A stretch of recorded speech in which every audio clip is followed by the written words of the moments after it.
Working or just got something to say about ADHD? Patrick, why do you think that so many tour guides have ADHD? Do we? A lot. I've met so many tour guides in Israel that have ADHD to the point that I think that, like, if you're a tour guide at this point, I'll tell you a reason. I'll tell you a reason. Because for a lot of people, sitting in a class and listening to like a teacher speak is very, very hard, right? Okay. We shuffle, we can't sit, we can't concentrate, we shift our mind. When you're out on a tour, you're still learning like a teacher in a classroom, but your classroom is the outdoors. Mm-hmm. And we can switch topics. Look at that mountain. Look at that building. Look at this history. Look at that history. Look at the future. There's so much that we can like jump to in terms of topics that it constantly keeps somebody who can't concentrate thinking about something and concentrating on something. Okay. Plus on a tour, it's more of like a give and take. It's not like a teacher who's like, okay, now shut up and listen. I'm a tour guide. You have a question? Ask the question. Sometimes you have tour guides who are like, shh, stop, I'm talking. Keep questions for the end. I'm not that kind of tour guide, right? Right. We're having like a conversation on the tour. I'm talking about something. Often this happens a lot with kids. I'm talking about the Bedouins and all of a sudden they ask me about the Druze. I'm like, oh, guys, stick to the subject, right? And that's okay. I don't have to answer their irrelevant question or their subject that's switching, but I can if I want to, you know? And so we can stay like in a conversation with each other while still being ADD. Do you think that being able to speak to people every day, not just being outdoors, but meeting new people, does that, I know, at least for me, I love talking to people. I love meeting people. Yeah. And I think that is a superpower that a lot of ADHD men have. It's like we love communicating. We love getting out there. Do I have ADHD? I guess I do. I think I do too. I know I do. I don't want to admit it, but actually, no, I'm proud of it. But like, you should be. I am. No, I understand that. Like, it's not a weakness. It's a strength. You just have to know how to like use it and understand it. Like so many things, right? It's like my name, Patrick. It could be a weakness. Like, what kind of name is that? But I use it as a strength. Like, I explain to people how like I have like an outside Patrick identity and I have David as like a Jew and like I can switch it on and off whenever I want. But, like, what was the question? See, there's my ADHD. Do you enjoy communicating with people on the job? I love communicating with people. And I think it's for me, honestly, when I'm out tour guiding and talking and talking to people and meeting people, it's very cathartic for me. Like, I need it. I need to be talking about Israel, about Judaism, connecting to people. And when I'm not, when there's no work or I'm at home, I lay in bed, I get fat, I get lazy, I get unmotivated.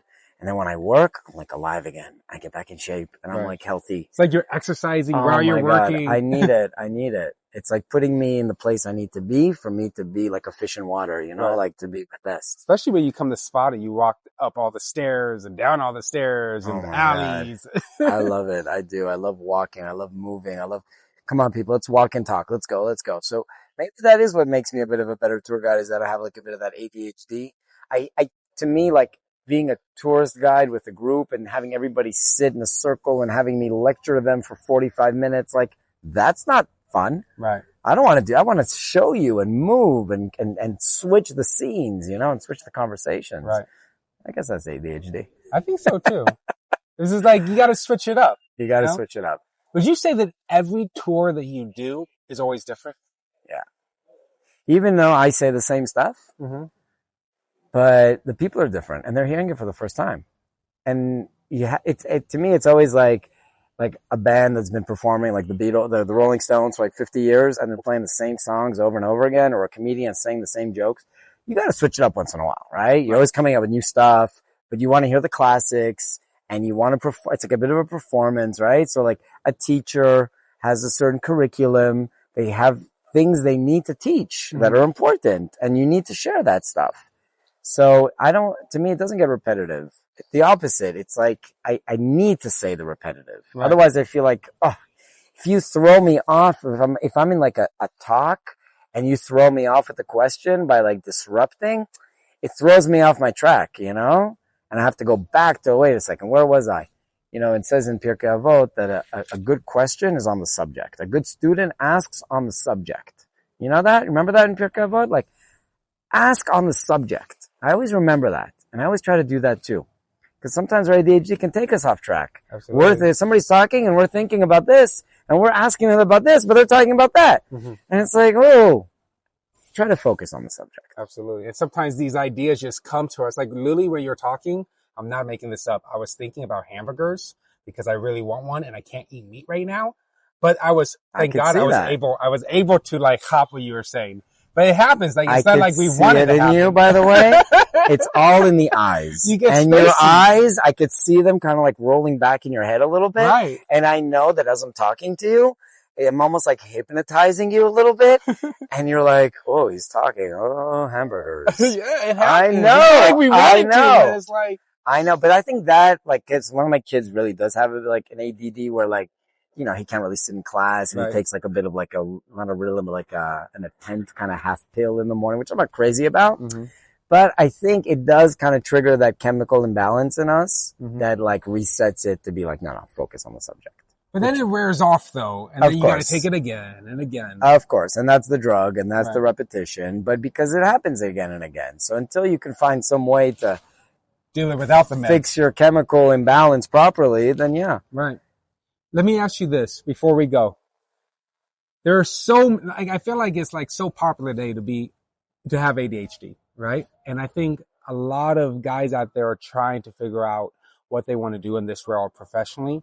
For those men out there thinking about being a tour guide, whether it's in Israel or anywhere, what advice can you give them when it comes to all the intensive studying and training they have to do? Even though they may be perfect for the job, the learning and the studying can be very difficult for us. What advice do you have that you can give to these guys? Well, I feel like as a tour guide, I always say, you know, like it's a bit of a storytelling, you know, and there is history and there's religion and there's politics. There's all these subjects that you kind of have to remember the dates and you have to remember the names and the figures and you have to remember the locations of places for sure. It's technical, right? But it's also a bit of like a storytelling and we're a bit of a performer, right? So if you can get the story that you like to tell in your own mind, and then you tell it to people and they like it, they respond positively, then there you go, you know, like do that. Be you. I have friends who dress up certain ways. I have friends who come out and play music. I have friends who, you know, are religious tour guides. I have ones who are more army tour guides. Like find you. Yesterday, I was just as a final story, but I was in the Kinneret yesterday in the Sea of Galilee and we were down like on a kibbutz on a beach and we had to walk up these like uneven stones to get to the top, you know? So we were all going and this girl comes up to me. She has like special needs, okay? Like really special needs. And she was like, hi, I'm Maya. And I'm like, hi, I'm Patrick. And she's like, hi, Patrick. I'm like, hi, Maya. She's like so special. She doesn't even know she's special. You know what I mean? Right. Like, and her mom was like, let's follow Patrick up the rocks. I was like, no. Everybody take their own path. Find your path. And the mom was like, you're right. And I was, you know what I mean? And it sounded a bit like, psh, but it's true. Right. You've got to find your path. Like, that's it. It doesn't mean like, oh, be like this guy, be like that girl. Be you. But it is a psh moment because it's something so simple as like, it's like life advice. That's a life advice for sure. Kol adam b'darko. Every man in his path, in his way, in her way. You know, as we raise our children, we need to raise them in their way. Be you. Don't be them. Be you. And all we can as parents and as teachers is to bring out the best in other people and to make them the best of them. It sounds so cliche, but it's true. No, it's so true. To bring out the best in them and not like sometimes the opposite is trying to be something else it's actually being self-righteous. Right. It's like you're saying, hey, you need to be like me. Right. And whenever you try to be like you. Yeah. Because no one wants a second Patrick, right? Everyone they want you to be We don't need a second Patrick. We already have a Patrick. Right. Be an Ari. Right. Be a Sophia. Right. Be a Natalie. Whatever. Be you. Absolutely. Patrick, thank you so much, brother. Thanks, brother. Thank you if so much. If people want to find you, where can they find you? PatrickTheTourGuide.com. All right. All right. Amazing. Facebook, Instagram, Touring with Patrick. And I love followers. So follow along. Walk with me in Israel. Thank you, guys. Amazing.